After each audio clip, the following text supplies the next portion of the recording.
Diyos ko, katakot-takot ang nangyari ngayon.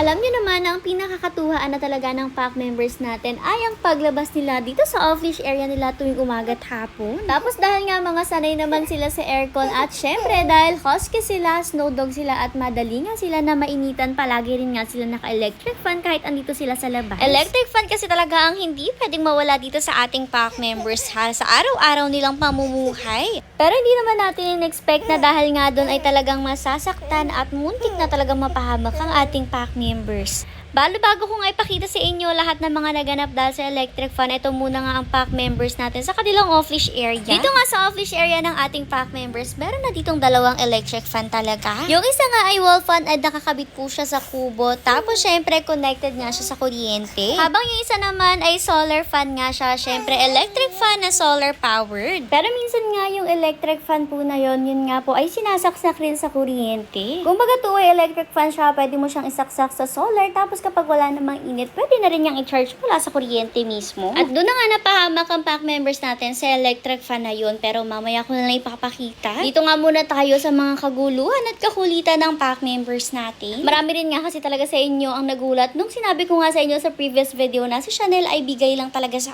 atin. Marami nga kasi talaga sa inyo nakakilala na sa amin dito na sa Facebook. Habang iba naman sa inyo, kilala na kami nung YouTube era pa namin at marami rin nga sa inyo ang hindi talaga nakakaalam ng history ng ating pack members. Kaya sabi ko ngayon na I'll try my best na isa-isahin sa inyo kung saan ang galing itong mga pack members natin. Una na tayo sa pinakamatanda sa male, si Juno at si Dos, anak po sila ni Cyber. Sunod naman si Hercules, binili lang po natin siya noon at actually si Hercules may nagmamay-ari na sa kanya pero kinailangan nila ng pera kaya kinailangan nilang ibenta si Hercules. Nalaw at first sight naman si mother kay Hercules talaga kaya naman talagang pandalas nga siya pagmamine nung binebenta na nga siya. Si Leon naman na wala na dito sa atin ngayon ay anak ni Hercules at ni Malia. Tapos si Kelvin naman, alam nyo, anak naman niya ni Hercules at ni Mishka. Ito mga hapat na hatog na sunog na to, alam nyo naman kasi last set of puppies natin sila, anak po sila ni Thunder at ni Hercules. So most of them talaga ay magkakamag-anak or relatives na, kaya naman talagang iniiwasan natin na magkasama-sama yung mga males at females natin kasi iniiwasan natin na magkabuntisan sila. Anyways, habang nasa labas yung mga males natin, dito naman sa loob naghahanda na nga si Kuya Edmar nyo ng tubig na ipapainom nga sa mga males natin pagpasok nila.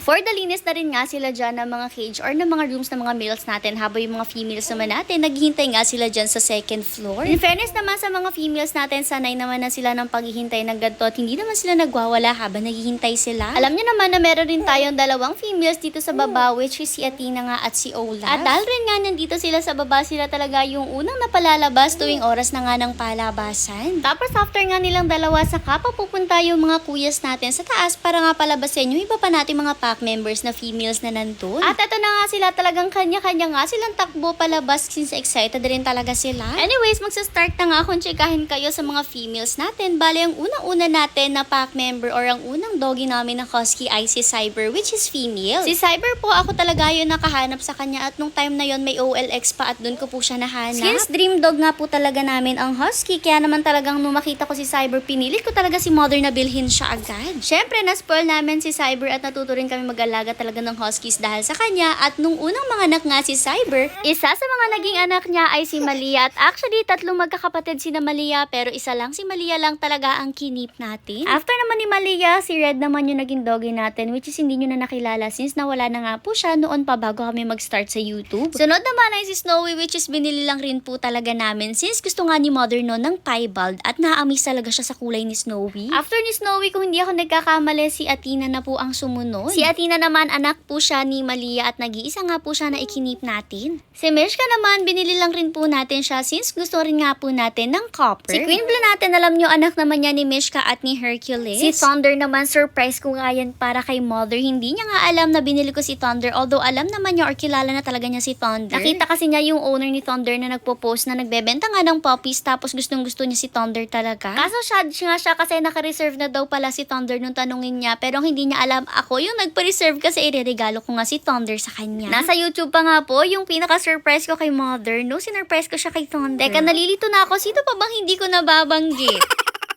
Si Olaf naman, alam yung anak naman niya ni Snowy, ayan nga ang isa sa mga last puppies ni Snowy. Kaya rin nga kinip natin si Olaf kasi nga sabi natin last time na nga natin na paanakin itong si Snowy. Si Mustang naman, binili rin nga po natin siya since wala pa nga po tayo na doggy na ganyan yung kulay. Wala pa kasi talaga tayo noon na agouti at si Mustang nga po yung first agouti natin na itim. Tapos dahil may itim na agouti tayo, wala naman tayo na chocolate agouti, kaya naman binigyan tayo ni na Sir Raymond ng agouti chocolate na si, syempre walang iba kundi si Chanel, alam nyo naman na yan. Pero alam nyo ba, hindi lang si Chanel ang binigay ni Sir Raymundo G Farm, kundi pati na rin si Snow White. O, nakakaloka ba? Kasi nga, syempre, dalawang puppy na yung binigay sa atin ni Sir Raymundo G Farm at ng family niya. Nawala kasi sa atin si Snowball noon, kaya naman naisipan nila na bigyan nga ulit tayo ng pure white husky. At yun na nga po ay si Snow White. Anyways, yun na nga po ang ating mga pack members at alam nyo naman, ang namumuno sa kanila ay etong si Malia. Alam ko, hindi lang naman kami talaga yung nakakapagsabi na talagang si Malia yung alpha natin kasi nakikita nyo rin naman at nararamdaman niya tuwing magkakasama sila na si Malia talaga yung namumuno sa kanilang lahat. Anyways, ito na nga po yung naganap na aksidente sa ating pack members. Bali sa pagkukulitan nga ng pack members natin, ayan, sobrang lilikot kasi talaga nila. Tapos makikita nyo later ay matutumba nga nila yung electric fan na yan. Ayan na siya, natumba siya at nung time na nakasaksak nga po yan sa kuryente. Dahil natumba siya, inayos-ayos siya ni Kuya Sermenyo. Tapos habang inaayos nga, dito na nga nangyari ang lahat. Bali nahugot pala yung pinaka-pang charge nga or yung pinaka-charger. Hindi naman yung nakasaksak talaga sa kuryente. Yung pinaka-charger lang talaga na nakakonekta dyan sa electric fan na yan. Yung pinaka-wire nga, nakalapag siya sa pinaka-sahig habang inaayos siya ni Kuya Sermier nyo. Sakto na mga pack members natin, sumisilip-silip sila dyan dahil nga sinisilip na rin mga anak ni Mama Fiona. Biglang lumapit si Kimbo at eto na nga. Nadilaan niya nga yung kuryente tapos napakan pa niya kaya ayan pilay nga siya nung makita na ulit siya sa camera at umiiyak pa. Takang-taka si Kuya Sermenyo nung time na to since hindi talaga niya alam kung ano yung nangyari at hindi niya talaga nagegets. Hanggang sa lumapit na rin si Thunder at biglang naapakan din niya yung wire at ayan kitang-kita naman na pilay talaga siya dyan, nakataas yung isa niyang paa. Takang-taka na si Kuya Sermenyo nung time na to tapos hinahanap niya kung meron ba silang pwedeng maapakan na patusok at kung bakit sila nasasaktan. Tapos na makatapos nga to, sa kanya pina-check sa akin yung CCTV since sabi niya hindi talaga niya magets kung anong nangyari sa dalawa at nung i-check nga ito yung nakita namin. So dahil nga siya talaga doon sa wire ng electric fan kasi nga kinagat-kagat na siya ng mga puppies ni Mama Fiona. Tapos saka nga lang namin napansin na nakagat na pala siya ng mga puppies ni Mama Fiona nung time nga na nangyari na to dahil hininspect nga namin talaga yung electric fan na yan. Nakakaawa talaga, awang-awa kami ni Mama nung time na to sa pack members nung makita namin sa CCTV. Sabi nga namin, Diyos ko, talagang walang kamuwang-muwang ang pack members at alam nyo ba, hindi talaga kayang panoorin ni Mother tong video na to since naawa nga. Pero siya, sabi ko nga buti na lang hindi talaga matindi yung pagkakuryente sa mga pack members natin.